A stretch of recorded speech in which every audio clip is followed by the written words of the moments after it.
Hello everyone, welcome to our YouTube channel. Myself Annie. और इस video में हम एक बहुत इंपॉर्टेंट टॉपिक के बारे में बात करेंगे। हम जानेंगे आत्मनिर्भर भारत के बारे में। आत्मनिर्भर भारत का हम असली अर्थ क्या है ये जानने की कोशिश करेंगे और इसके साथ ही हम ये भी जानेंगे कि हम आत्मनिर्भर भारत का जो लक्ष्य है उसको कैसे अचीव कर सकते हैं। हमारे सोशल मीडिया अकाउंट से जुड़ने के लिए आप पेज को भी फॉलो कर सकते हैं और इस टॉपिक के नोट्स एंड पीडीएफ आपको मिलेंगे टेलीग्राम चैनल से, तो अभी जाकर आप चैनल को सब्सक्राइब भी कर सकते हैं।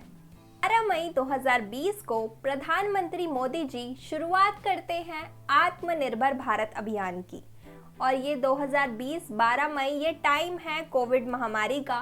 तो कोविड महामारी से ही लड़ने के लिए एक विशेष आर्थिक पैकेज की ये घोषणा करते हैं जो 20 लाख करोड़ का पैकेज होता है और इसी के तहत शुरुआत होती है आत्मनिर्भर भारत अभियान की। तो ये आत्मनिर्भर भारत की जरूरत पड़ी ही क्यों? क्या जरूरत थी इस आत्मनिर्भर भारत की? क्योंकि हम सभी जानते हैं कि कोविड के टाइम पर क्या हुआ था। पूरे विश्व की अर्थव्यवस्था चौपट हो गई थी। पूरा विश्व जैसे कि थमसा गया था, हर तरफ लॉकडाउन लगा हुआ था। तो इसीलिए भारतीय अर्थव्यवस्था को सही रास्ते पर लाने के लिए हमारे प्रधानमंत्री लॉन्च करते हैं एक आर्थिक पैकेज और इसी के साथ ही शुरुआत होती है आत्मनिर्भर भारत अभियान की। और ये हमें आत्मनिर्भर भारत के 5 स्तंभों के बारे में भी बताते हैं। सबसे पहला स्तंभ है अर्थव्यवस्था यानी कि इकोनॉमी। उसके बाद है आधारभूत संरचना यानी कि इंफ्रास्ट्रक्चर।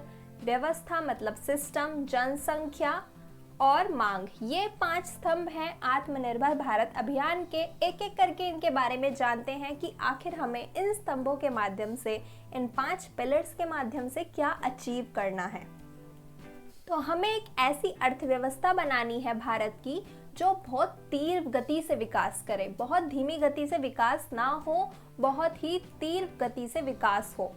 इसके अलावा जो हमारे देश की आधारभूत संरचना है वो ऐसी होनी चाहिए जो आधुनिक भारत का प्रदर्शन करे। और इसके लिए हम कह सकते हैं कि जो पीएम गति शक्ति योजना की शुरुआत की गई है वो इसी के अंतर्गत की गई है। फिर बात करते हैं व्यवस्था की। तो हमें अपनी व्यवस्था, अपना सिस्टम, प्रशासन एकदम तकनीक आधारित बनाना है। टेक्नोलॉजी को सिस्टम में लेकर आना है ताकि सभी काम बहुत ही फास्ट स्पीड से और सुचारू रूप से हो सके। तो अब अगली बात करते हैं। जो अगला पिलर है वो कहता है जनसंख्या के बारे में। हमें पता है हमारे देश की जनसंख्या आने वाले कुछ सालों में सबसे अधिक जनसंख्या होगी विश्व की। तो हमें अपनी जनसंख्या का, अपने देश के लोगों का प्रयोग करना है ताकि सभी लोग देश की अर्थव्यवस्था में योगदान दें। तो हमें अपने देश की जनसंख्या को कौशल युक्त बनाना है। तो यहाँ पर स्किल्स पर फोकस किया गया है ताकि सभी में कुछ ना कुछ स्किल डेवलप हो। इसके लिए स्किल इंडिया प्रोग्राम भी चलाया गया है ताकि हमारे देश की जो जनसंख्या है वो पूरी तरीके से देश की अर्थव्यवस्था में, देश के विकास में योगदान दे सके। अगली बात आती है मांग की। मांग यानी कि हम कहते हैं इसको डिमांड। तो जो मांग और पूर्ति की श्रृंखला है उसकी ताकत का हम उपयोग करें। इसका मतलब है जो भी हमारे देश में डिमांड हो रही है उन सभी चीज़ों का प्रोडक्शन देश में ही हो। और इसके लिए मोदी जी ने वोकल फॉर लोकल की बात भी कही थी। इससे क्या होगा, हम आत्मनिर्भर बनेंगे, हमारे देश की अर्थव्यवस्था तीव्र गति से विकास करेगी। तो ये हैं आत्मनिर्भर भारत के 5 स्तंभ। अभी तक हमने आत्मनिर्भर भारत की शुरुआत की बात की और आत्मनिर्भर भारत जो एक अभियान है उसके 5 पिलर्स के बारे में बात की। लेकिन हम सभी जानते हैं कि भारत को तो एक सोने की चिड़िया कहा जाता था। सोने की चिड़िया कहा जाता था, लेकिन अब भारत सोने की चिड़िया नहीं है। तो सबसे पहले तो हम इस चीज़ के ऊपर बात करेंगे कि क्यों भारत को सोने की चिड़िया कहा जाता था। उसके क्या रीजंस थे कि भारत जो है सोने की चिड़िया था। तो हाल ही में OECD की एक रिपोर्ट आई है। OECD जो पश्चिमी देशों का एक संगठन है, OECD की रिपोर्ट के अनुसार क्या कहा गया है कि भारत पहली ईस्वी में, यहाँ पर बात की गई है फर्स्ट एडी की, पहली ईस्वी की। तो पहली ईस्वी में भारत की जो जीडीपी थी वो पूरे विश्व की जीडीपी में उसकी हिस्सेदारी 32.9% थी। तो ये कितनी बड़ी बात है कि अकेले भारत का जो सकल घरेलू उत्पाद है, जो भारत की जीडीपी है, वो पूरे विश्व की जीडीपी का 1/3 हिस्सा थी। यानी कि अकेले भारत ही पूरे विश्व की जीडीपी में सबसे ज्यादा योगदान देने वाले देशों में से एक था। इसके बाद हम देखते हैं ओईसीडी की रिपोर्ट में बताया गया है 11वीं शताब्दी में। तो 11वीं शताब्दी में भारत की वैश्विक सकल घरेलू उत्पाद में हिस्सेदारी हो गई थी 28.9%। यानी कि पहली एडी से यहाँ पर 11 एडी में ये जो हिस्सेदारी है कुछ घट गई थी, लेकिन फिर भी इतनी कम नहीं थी। अब भी हम ये कह सकते हैं कि लगभग 1/3 हिस्सा भारत का जो योगदान था वो विश्व की जीडीपी में था। इसके बाद हम मुगल काल में देखते हैं कि यहाँ पर विश्व सकल घरेलू उत्पाद में भारत की हिस्सेदारी में कुछ गिरावट आती है जो 16% तक हो जाती है। ये एक भारी गिरावट थी उस समय पर, लेकिन अगर हम आज का कंपैरिजन कर देखें तो ये भी बहुत बड़ी बात है कि विश्व सकल घरेलू उत्पाद में भारत की हिस्सेदारी 16% थी। तो इसलिए हम क्या कहते हैं, भारत को सोने की चिड़िया कहते हैं कि उस समय भारत क्या था, सोने की चिड़िया था, क्योंकि पूरे विश्व में भारत का योगदान, अकेले भारत का योगदान 33% था। अब हम बात करते हैं वैश्विक विनिर्माण की। अभी तक हमने देखा विश्व में सकल घरेलू उत्पाद में भारत की हिस्सेदारी, लेकिन अब यहाँ पे बात की गई है वैश्विक विनिर्माण की। वैश्विक विनिर्माण का क्या मतलब है कि पूरे विश्व में जितनी चीज़ों का निर्माण हो रहा है, यहाँ पर उनका आंकड़ा दिया गया है कि औपनिवेशिक शासन से पहले, यानी कि अंग्रेजों के भारत में आने से पहले भारत की वैश्विक विनिर्माण में हिस्सेदारी 20% थी। इसका मतलब क्या है कि अगर पूरे विश्व में 100 चीज़ों का निर्माण हो रहा था तो उसमें से भारत 20 चीज़ों का निर्माण करता था। तो ये भी यहाँ पर बहुत बड़ी अचीवमेंट थी भारत की। लेकिन 1947 में भारत की वैश्विक विनिर्माण में हिस्सेदारी सिर्फ 2% रह गई। 1947 जब भारत को आज़ादी मिली थी, यानी कि औपनिवेशिक शासन के दौरान वैश्विक विनिर्माण में भारत की हिस्सेदारी लगातार घटती चली गई और 1947 में ये 2% रह गई। तो हम देख सकते हैं कि किस तरह ब्रिटिश सरकार द्वारा, औपनिवेशिक शासन द्वारा भारत की अर्थव्यवस्था को चौपट किया गया। 1947 में भारत की विश्व निर्यात में हिस्सेदारी 2.53% थी। विश्व निर्यात में यानी कि भारत में जो सामान बनता था वो बाहर के देशों में जो बेचा जाता था वो सिर्फ 2.53% था। कब? 1947 में, यानी कि ब्रिटिश शासन के दौरान या फिर ब्रिटिश शासन के अंत में। तो जो हमने बात की थी कि भारत को सोने की चिड़िया क्यों कहा जाता था, या फिर हम क्यों कहते हैं कि भारत सोने की चिड़िया था, हमें दोबारा भारत को सोने की चिड़िया बनाना है, तो वो हम इस बेसिस पर कहते हैं जो हमें ओईसीडी की रिपोर्ट में बताया गया है कि पूरे विश्व की जीडीपी में भारत का कितना बड़ा योगदान था, वैश्विक विनिर्माण में भारत का कितना बड़ा योगदान था। लेकिन औपनिवेशिक शासन के दौरान, औपनिवेशिक शासन के बाद भारत की अर्थव्यवस्था बिल्कुल तहस नहस हो गई, जीडीपी गिर गई, वैश्विक विनिर्माण में भारत की हिस्सेदारी गिर गई। तो औपनिवेशिक काल में भारत की क्या स्थिति थी, आर्थिक रूप से एक बार उसकी बात करते हैं। 1757 से 1947 ये वो टाइम पीरियड है जिसे हम क्या कहते हैं, औपनिवेशिक काल कहते हैं। तो इस टाइम में भारत का विउद्योगीकरण हुआ, यानी कि भारत में उद्योगों की कमी हुई। जो उद्योग पहले से स्थापित थे वो घटने लग गए, वो कम होने लग गए। और इसके अलावा कच्चे माल का निर्यात होता था भारत में, क्योंकि अंग्रेज क्या करते थे, यहाँ से कच्चा माल लेकर जाते थे और अपने देश में जाकर उस माल को बनाते थे और वापस उस माल को भारत में लाकर बेचते थे। तो उन्होंने भारत को एक बाजार के रूप में विकसित किया अपने सामान को बेचने के लिए। वो यहाँ से कच्चा माल लेकर गए और यहाँ पर लाकर ऊंचे दामों पर उसको बेचा। तो इससे क्या हुआ, जो भारत में जितना भी पैसा था, जितना भी धन था, उसका निर्गमन हुआ। यानी कि भारत में जितना भी पैसा था वो यहाँ से चला गया, वो यहाँ से बहता गया। और जिस भारत को सोने की चिड़िया कहा जाता था, फिर वो सोने की चिड़िया नहीं बचा। तो इसलिए हम क्या कहते थे, भारत को सोने की चिड़िया कहते थे। लेकिन औपनिवेशिक काल में भारतीय अर्थव्यवस्था पूरी तरीके से तहस नहस हो गई। भारत में कच्चे माल का निर्यात होने लगा। भारत एक बाजार के रूप में विकसित हुआ जहाँ पर अंग्रेज महंगे दामों पर अपनी चीजें बेचते थे। और सबसे बड़ी बात है, विउद्योगीकरण हुआ। अब भारत सोने की चिड़िया नहीं बचा। लेकिन अब हमें क्या करना है, दोबारा से भारत को सोने की चिड़िया बनाना है, दोबारा से भारत की अर्थव्यवस्था को पहले की तरह बनाना है। तो इसके लिए शुरुआत हुई आत्मनिर्भर भारत अभियान की। अब हम समझते हैं अपना रियल टॉपिक, यानी कि अब हम जानेंगे आत्मनिर्भर भारत का आखिर अर्थ क्या है, हमें इसमें क्या अचीव करना है। विश्व जीडीपी में फर्स्ट एडी में या फिर 11 एडी में भारत का जो योगदान था वो कितना था, 33% था लगभग।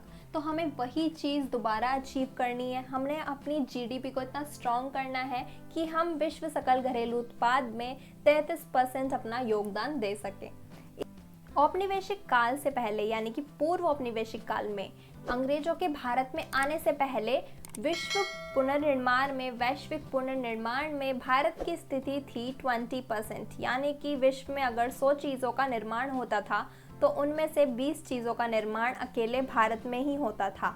तो हमें दोबारा से अपनी वही स्थिति बहाल करनी है, दोबारा से वैश्विक पुनर्निर्माण में अपना योगदान पहले जैसा ही देना है।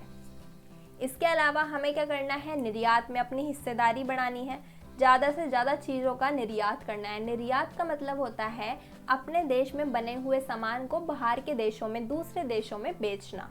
तो हमें अपने देश में निर्यात बढ़ाना है, निर्यात में अपनी हिस्सेदारी बढ़ानी है, और हमें वैश्विक व्यापार में भी अपनी हिस्सेदारी बढ़ानी है। भारत को वैश्विक व्यापार तथा निर्यात में अपनी हिस्सेदारी बनाकर क्या करना है, आत्मनिर्भर बनना है। तो यहाँ पर क्या हमसे पूछा गया था कि आत्मनिर्भर भारत का अर्थ क्या है, तो यही अर्थ है आत्मनिर्भर भारत का कि हमें विश्व जीडीपी में पहले वाली स्थिति अपनी लेकर आनी है, वैश्विक पुनर्निर्माण में अपनी पहले वाली स्थिति लेकर आनी है, और अगली बात है कि निर्यात और विश्व व्यापार में भी अपना योगदान, अपनी हिस्सेदारी बढ़ानी है। तो ये सभी चीज़ें हम कैसे अचीव कर सकेंगे। हमने यहाँ पे बात की कि हम आत्मनिर्भर भारत बनने के लिए क्या करें, या फिर आत्मनिर्भरता का मतलब क्या है, ये सब है। लेकिन इन सब चीज़ों को हम कैसे अचीव करेंगे, इनको अचीव करने के लिए यहाँ पर 3 मेथड्स दिए गए हैं। सबसे पहले राज्य निर्यात नीतियाँ। हमारे देश में, पूरे देश के लेवल पर एक केंद्रीय निर्यात नीति होती है कि हमें किस तरह से अपना माल बाहर बेचना है, या फिर कौन कौन सा माल बाहर बेचने के लिए बनाया जाएगा। इसके अलावा हर राज्य के स्तर पर भी निर्यात नीतियाँ होनी चाहिए, क्योंकि हर राज्य भारत में अलग है, सभी की ज़रूरतें अलग हैं, सभी अलग लेवल पर काम करते हैं, सबकी अपनी विशेषता है।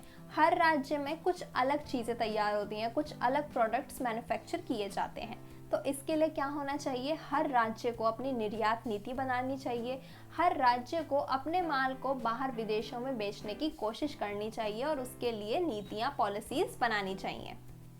इसके अलावा हमें अपने निर्यात में भी विविधता लानी है। निर्यात में विविधता का क्या मतलब है कि ऐसा नहीं है कि हमें हाईटेक चीज़ें ही बेचनी है, कि हमें सिर्फ कपड़ों का व्यापार करना है या फिर सॉफ्टवेयर का निर्यात करना है, ऐसा नहीं है। हमें लो क्वालिटी चीज़ें भी बेचनी होंगी, अपने निर्यात में विविधता लेकर आनी होंगी। हमें टॉयज़ भी बनाकर निर्यात करने चाहिए, और भी जो छोटी मोटी चीज़ें हैं, जो ज़रूरतों की बेसिक नीड्स वाली चीज़ें हैं, हमें उन पर ज़्यादा ध्यान फोकस करना चाहिए, जैसे कि चाइना करता है।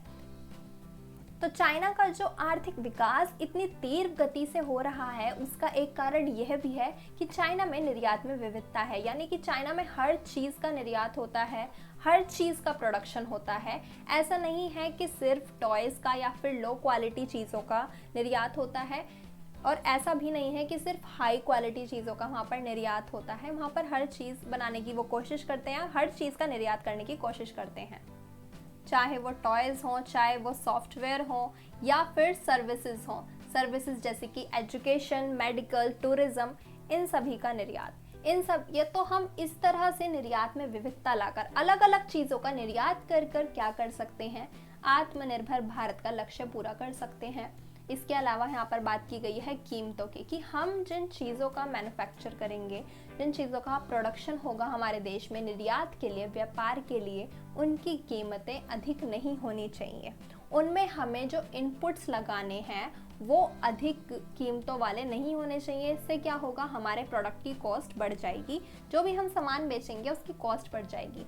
तो हम देखते हैं कि चाइना में या फिर अमेरिका में जितनी भी चीज़ें हैं अभी, जो उनकी कीमतें हैं, जो उनकी प्राइसेस हैं वो कम है, तो हमें उससे ज़्यादा प्राइस की चीज़ें नहीं बनानी है, क्योंकि इससे क्या होगा, जो कस्टमर होंगे वो कम प्राइस वाली चीज़ों की तरफ ज़्यादा डाइवर्ट होते हैं। तो इसलिए हमें कोशिश करनी है, कीमतों का निर्धारण इस तरह से किया जाना चाहिए ताकि वो सभी की पहुंच में आसानी से हो सके।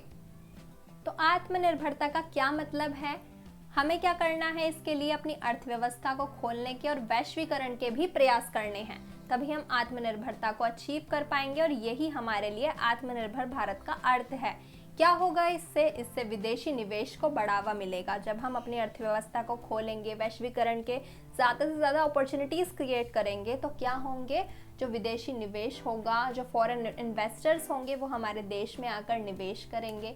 इससे क्या होगा, हमारी अर्थव्यवस्था और ज़्यादा सशक्त होगी और हमें प्रौद्योगिकी के विकास पर भी बहुत ज़्यादा ध्यान देने की ज़रूरत है, क्योंकि टेक्नोलॉजी के बिना आज के टाइम पर हम विकास की कल्पना नहीं कर सकते, आत्मनिर्भरता की कल्पना नहीं कर सकते। अगर हम प्रौद्योगिकी के विकास पर ध्यान नहीं देंगे तो हमें टेक्नोलॉजी को और देशों से इंपोर्ट करना पड़ेगा और देशों से खरीदना पड़ेगा। तो इसके लिए हमें क्या करना है, अपने टेक्नोलॉजी के डेवलपमेंट पर फोकस करना है, प्रौद्योगिकी के विकास पर ध्यान देना है। और हमारे लिए आत्मनिर्भर भारत का जो असली मतलब है वो क्या है, असली अर्थ है वो क्या है, कि यहाँ पर प्रत्येक भारतीय नागरिक उच्च गुणवत्ता वाला जीवन जी सके। इसी को हम क्या कहेंगे, असली आत्मनिर्भरता और असली आत्मनिर्भर भारत का अर्थ। अभी क्या है, हम देखते हैं कि हमारे देश में इतनी गरीबी है, इतने लोग भूखमरी से मरते हैं, इतने लोग कुपोषण से मरते हैं, लोगों के पास घर नहीं है, वो रोड पर, सड़कों पर, स्ट्रीट पर सोते हैं। तो क्या ये आत्मनिर्भरता है, या फिर इससे क्या आत्मनिर्भर भारत का लक्ष्य पूरा हो सकेगा? जी नहीं।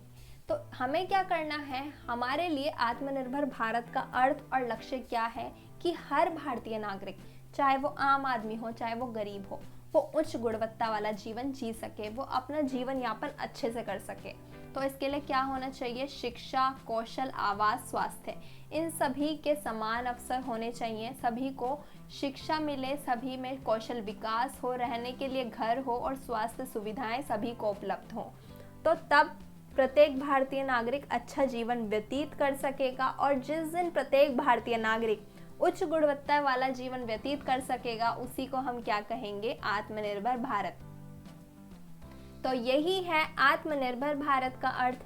सबसे पहले तो हमें अपने इतिहास में झांक कर देखना है कि भारत सोने की चिड़िया था, तो हमें दोबारा से सोने की चिड़िया बनना है, और उसके लिए हमें आर्थिक लेवल पर कुछ काम करने हैं, व्यापार को बढ़ावा देना है, अपनी जीडीपी पर ध्यान देना है, और इन सब के लिए हमें क्या करना है, मैन्युफैक्चरिंग पर ध्यान देना है। राज्य की निर्यात नीतियाँ होनी चाहिए, और हमारे देश में प्रौद्योगिकी विकास होना चाहिए, और विदेशी निवेश को बढ़ावा मिलना चाहिए। और यहाँ पे जो सबसे इम्पॉर्टेंट और हाईलाइटेड पॉइंट है वो यही है कि आत्मनिर्भर भारत में प्रत्येक भारतीय नागरिक उच्च गुणवत्ता वाला जीवन जिए। तो यही है आत्मनिर्भरता का असली मतलब। तो इस वीडियो में हमने क्या जाना, हमने शुरुआत की आत्मनिर्भर भारत अभियान से, देखा कि उसकी शुरुआत कहाँ से हुई है। फिर हमने ये जाना कि हमें आत्मनिर्भर भारत की ज़रूरत ही क्यों पड़ी। हमारा देश तो एक सोने की चिड़िया था, तो फिर हमने देखा कि हमारा देश सोने की चिड़िया क्यों था और कैसे भारत की अर्थव्यवस्था औपनिवेशिक काल में चौपट हुई, और उसके बाद हमें दोबारा से सोने की चिड़िया बनना है, इसलिए आत्मनिर्भर भारत की बात आती है। और फिर हमने आत्मनिर्भर भारत का अर्थ जाना। सो आई होप आपको ये टॉपिक समझ आया होगा। अगर वीडियो पसंद आए तो लाइक ज़रूर करना और अपने दोस्तों के साथ शेयर भी करना। और अगर आपने अभी तक चैनल को सब्सक्राइब ना किया हो तो सब्सक्राइब कर देना, साथ ही बेल आइकन को भी प्रेस कर देना। हमारे सोशल मीडिया अकाउंट से जुड़ने के लिए आप पेज को भी फॉलो कर सकते हैं, और इस टॉपिक के नोट्स एंड PDF आपको मिलेंगे टेलीग्राम चैनल पर। तो अभी जाकर आप चैनल को सब्सक्राइब भी कर सकते हैं। Thank you.